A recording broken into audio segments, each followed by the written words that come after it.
السلام علیکم دوستوں، آج کا ہمارا ٹاپک ہے نبی اور صوفی۔ انسان کو مطالعہ اور غور و فکر کے بارے میں کہا جاتا ہے، مطلب کہ زندگی کو سیکھنے کے بارے میں کہا جاتا ہے، اور ایک شخص جب لوگوں کو بہت اچھے طریقے سے پڑھ لیتا ہے اور انسانی زندگی کی حقیقت کے بارے میں جان لیتا ہے تو وہ دل سے مطمئن مگر دنیا سے اکثر بیزار ہو جاتا ہے، اور پھر وہ صوفی کہہ لو، بزرگ کہہ لو، دنیا سے کٹ کر ایک طرف بیٹھ جاتا ہے اور پھر دنیا فیض لینے کے لیے اس کے پاس آتی ہے۔ اس کے برعکس ایک شخص کو اس صوفی یا بزرگ سے علم و حکمت میں زیادہ اور مقام و مرتبہ بھی حاصل ہے، اور اس سے زیادہ زندگی کی اصلیت کو بھی وہ سمجھ لیتا ہے اور پھر لوگوں میں رہتے ہوئے ان کی رہنمائی کرتا ہے۔ یہ نبی ہوتا ہے، یہ اللہ تعالیٰ اس کو چوز کرتے ہیں، پسند کرتے ہیں عوام کی فلاح و بہبود کے لیے، اور ایک لیڈر کے طور پر کام کرتے ہوئے اپنی قوم کو اندھیروں سے نکال کر روشنی دیتا ہے، اور اپنی قوم کے درمیان رہ کر ان کو تعلیم دیتا ہے، ان کی تربیت کرتا ہے، اور اپنی تمام صلاحیتیں انسانیت کی بھلائی میں لگا دیتا ہے۔ اس لیے تو ایک نبی کا مقام اتنا بلند ہے کیونکہ وہ اللہ کے دین کو دنیا میں نافذ کرتا ہے تاکہ دنیا کو ترک کر دے، اور دین اسلام میں مومن وہ ہے جو دنیا کے ہم نوا ہوتا ہے، یعنی کہ باقی تمام چیزوں کو چھوڑ کر اسلام کے لائے ہوئے اصولوں کے مطابق زندگی گزارے اور دنیا کے ہم نوا ہو کر چلے، پیرالل ہو کے چلے، یعنی کہ اس کی ٹیکنالوجی کو سمجھتے ہوئے اور حالات و واقعات کو سمجھتے ہوئے چلے۔ مومن اپنے اثر کے ساتھ ہم آہنگ ہوتا ہے، پیرالل ہوتا ہے، ہم نوا ہوتا ہے، وہ اپنے موجودہ دور اور ٹیکنالوجی کے ساتھ واقف ہوتا ہے اور دنیا میں اور لوگوں میں رہتے ہوئے زندگی کی سختیاں برداشت کرتے ہوئے اللہ کے دین کو نافذ کرتا ہے۔ نبی کسی بھی صوفی یا بزرگ کے مقابلے میں سیاسی لحاظ سے متحرک ہوتا ہے، ایکٹیو ہوتا ہے، اور اپنی قوم، معاشرے اور پوری انسانیت کی بھلائی کی بات کرتا ہے اور ایک بہترین لیڈر کے طور پر کام کرتا ہے۔ تعلیم و تربیت کرنا دنیا کے مشکل ترین کاموں میں سے ایک ہے، اور ایک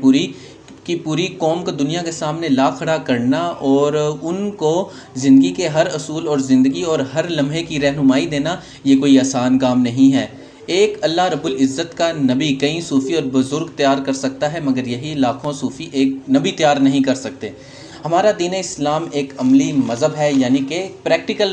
ریلیجن ہے، جس کے پاس اپنے قوانین اور اپنا معاشی نظام بھی موجود ہے، اور ایک مکمل نظام تیار کرنا کسی اعلیٰ ترین انسان جو کہ ذہانت کی انتہا پر ہو، یعنی کہ سپر جینیس ہو،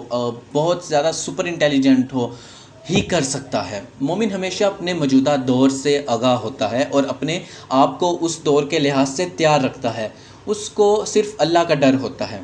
تو صوفی اور نبی میں ہمیشہ نبی نے اعلیٰ رتبہ اور فضیلت اسی لیے حاصل کی ہے کہ انہوں نے دنیا کے ساتھ لوگوں کے درمیان رہتے ہوئے اپنے کام کو آگے بڑھایا، اور اس کام پر ہمت نہیں ہاری بلکہ مسلسل محنت کرتے رہے اور اللہ کے دین کو نافذ کیا۔ آپ کو اور ہم سب کو معلوم ہے کہ ہماری ہر ایک کے ساتھ فطرت نہیں ملتی، اور نبی اس بات کو برداشت کرتا ہے، وہ لوگوں کے رویوں کو برداشت کرتا ہے، ان کی باتوں کو برداشت کرتا ہے، ان کے طعنے سہتا ہے، اور وہاں پر رہتے ہوئے سیاسی طور پہ متحرک ہوتا ہے اور اللہ کے دین کو نافذ کرنے کے لیے ہر چیز برداشت کرتا ہے۔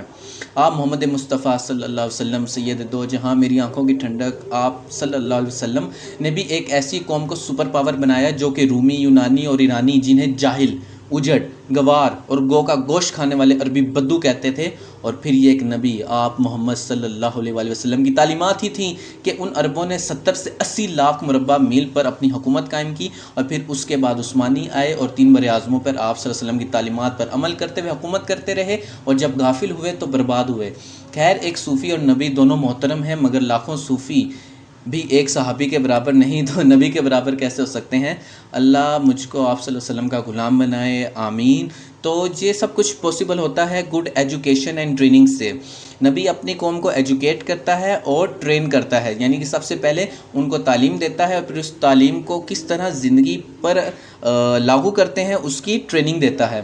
تو ایجوکیشن اینڈ ٹریننگ اس لیے بہت ضروری ہے، اس لیے تو جو آپ ہمارے پاس ٹیچرز ہیں، اساتذہ ہیں، وہ بہت ہی فخر محسوس کرتے ہیں، جو کہ مسلمان ہیں اور جو کہ مسلمان نہیں بھی ہیں، وہ فخر محسوس کرتے ہیں، کیونکہ یہ وہ لوگ ہیں جو کسی بھی قوم میں یا تو لیڈرز پیدا کر سکتے ہیں یا اس کی بربادی کا باعث بن سکتے ہیں۔ ایک استاد نبی کے سنت پر عمل کر رہا ہوتا ہے، وہ عوام کو سکھا رہا ہوتا ہے، ایجوکیٹ کر رہا ہوتا ہے، ٹرین کر رہا ہوتا ہے، لیکن بدقسمتی سے آج کل کے استاد ایسے بہت کم رہ گئے ہیں۔ خیر، اللہ تعالی ہم سب کے دلوں میں نبی کی محبت پیدا کرے صلی اللہ علیہ وسلم، آمین۔ ویڈیو دیکھنے کے لیے آپ سب لوگوں کا بہت بہت شکریہ۔ اللہ حافظ۔